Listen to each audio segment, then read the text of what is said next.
I've talked about the fact that I've been to a design school before. I studied industrial design at university, and there was a name that popped up quite a bit during that time, a designer's name to be precise, and that was Sir Mr. Dieter Rams. He's still a very influential figure amongst many designers, and a very important one, in fact. Today's video is dedicated to, it's pronounced Jeremy, on our Discord.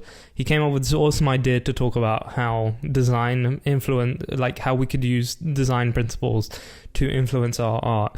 What I'm going to talk about is a little bit about the rules that Dieter Rams would set out, how I can take those rules as an artist. So this is basically an art talk, but just in a different fashion. So like I mentioned, I discovered Dieter Rams pretty much around the university. I did hear his name pop up a little bit before, probably in product design in school. I think his name was mentioned very briefly. I do wish I was introduced to him better then, but I was still stupid and I probably wouldn't have listened to any of that stuff. So better that I would have been introduced to him like now, because things actually take effect on my brain now, surprisingly.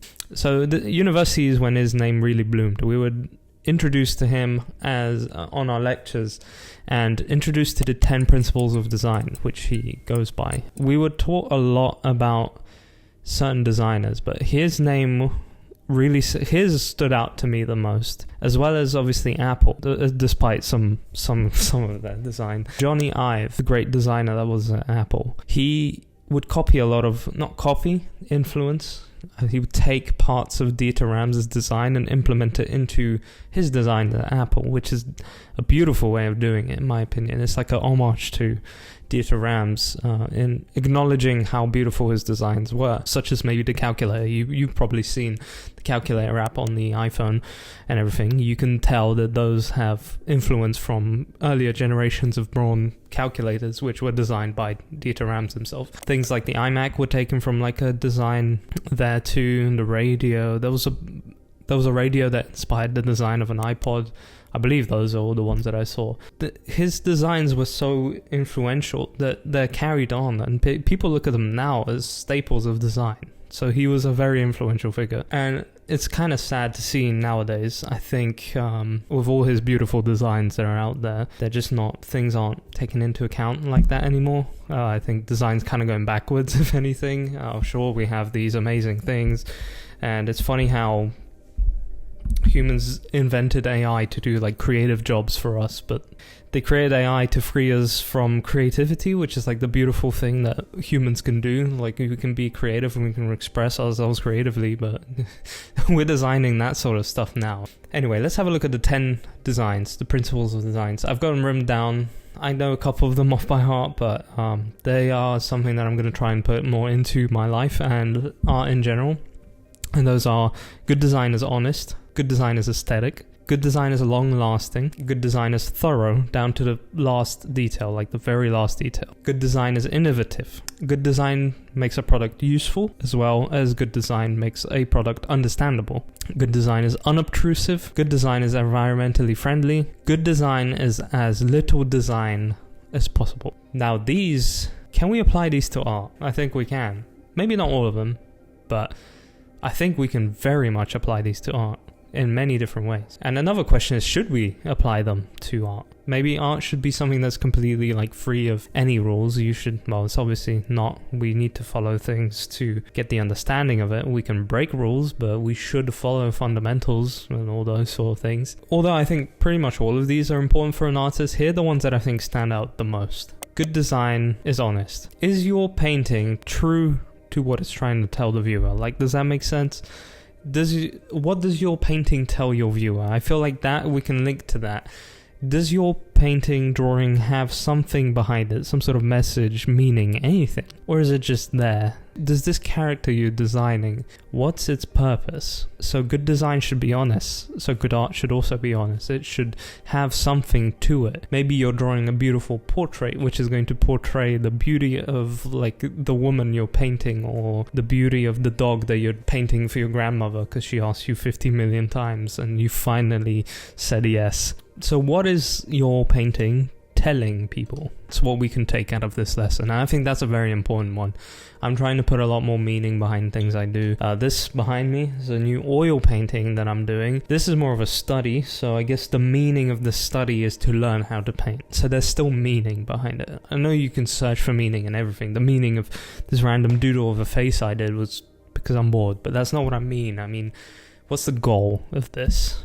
Right, there's some sort of drive behind it. Another one that I'm trying to think of now, I'm trying to do more now, which may be a little bit controversial because it's kind of on the border of perfectionism, which some people think is a great thing, others don't. I think it is a great thing, and I think we should actually strive for perfection. If you want to make something special, something that no one else is going to be able to replicate, surely it should be just thorough to the very fine last detail, and that is just something I've always missed in my art. So that one's going to be good design is thorough down to last detail. Finish your paintings to the absolute best of your ability, and then even go beyond that if you can, like push further, but take it to the very last stretch, the final stretch, as far as you can absolutely go, and make sure you pay attention to the details, because, well, I guess that's what really separates like amazing artists from good artists. Everyone else out there is going to tell you, oh, you don't need to be a perfectionist, don't do that, it's a waste of time. While I agree it can be on the border of wasting time and procrastination, I think it's necessary for us to create something really incredible. It needs to be done with a perspective of a perfectionist. It needs to be brought to life in the very best way it can. So maybe those people saying that you shouldn't be a perfectionist are telling you that so they can get ahead of you. Conspiracy. There's an extent to which you should be a perfectionist. You should be a perfectionist to the extent where it still allows you to work and move forward rather than going constantly backwards. Because if you're going to be like super nitpicking everything, that's just going to usually take you a couple steps back. But what you want to achieve the most is you want to go forward with an attention to detail unlike others. That's kind of what I'm thinking about when I say these things. Next one is good design is innovative. This one's a little bit self-explanatory, but it's just like trying to push boundaries, trying to do something that no one else has done before. And I think this is probably the hardest lesson, like, to take out of all this. The hardest principle to apply to, especially something like art. There is so much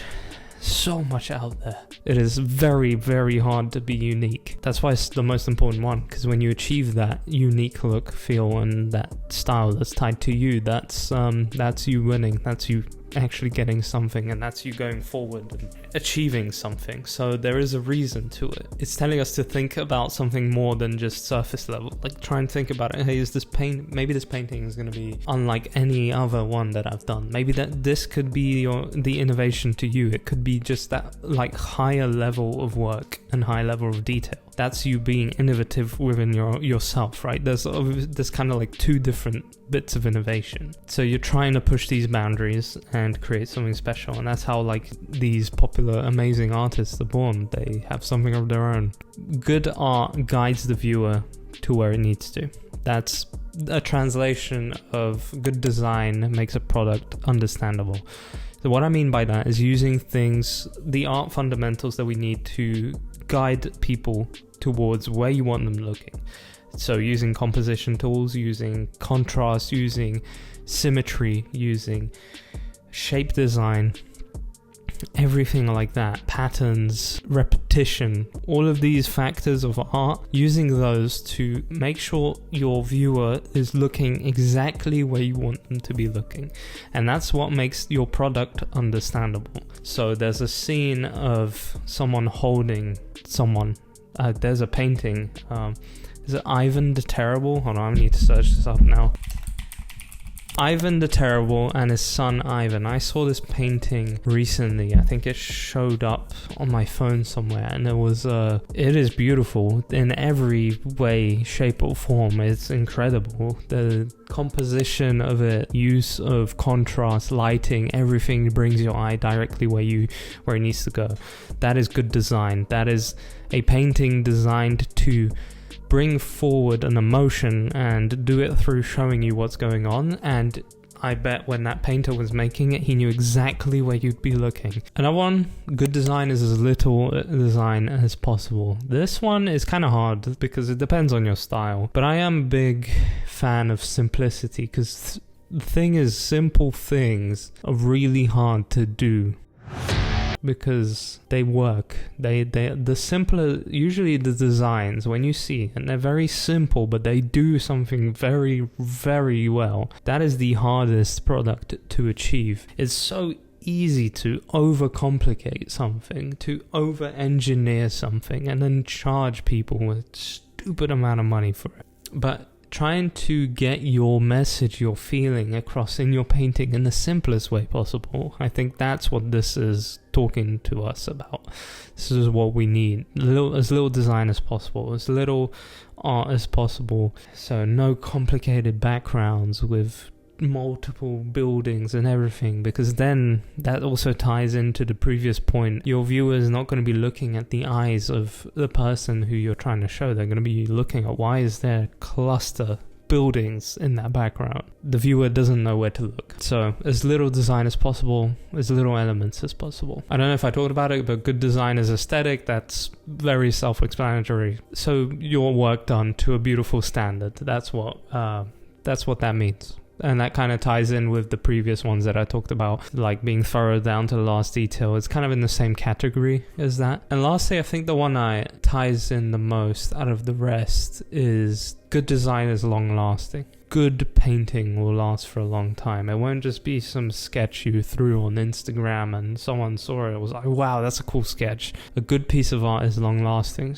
So if you look at the works of Sargent or Da Vinci, you look at them today and you're shocked about how amazing that art is. Any Renaissance painting is incredible to look at and a masterpiece. It's been restored multiple times, I believe, but it's long lasting. And you can take that anywhere. You can take that into something like digital, so it will last forever and never disappear unless the file goes, but it will always be there. Or if you draw something on a piece of paper and you burn it, it's gone. But I'm here talking about the design of your painting. Is it beautiful? So to summarize everything, I think design principles very much can be used in our art. Thank you very much for the suggestion. It's pronounced Jeremy. I think this was a really good topic to talk about. I felt very free talking about this. It almost felt very natural to say these things. My perspective, this whole video is my perspective on design principles, and something I actually will continue to try and put into my work. I never really thought about it like this much. I'm going to finish up the video. If you enjoyed it, please leave a like. Let me know what you thought about it. Let me know if you want to use these design principles in your artwork, whether that will be something that you think about next time you do a painting or not. You do you. But with that, happy drawing, happy painting, happy everything. Go make some cool work, and I'll see you soon.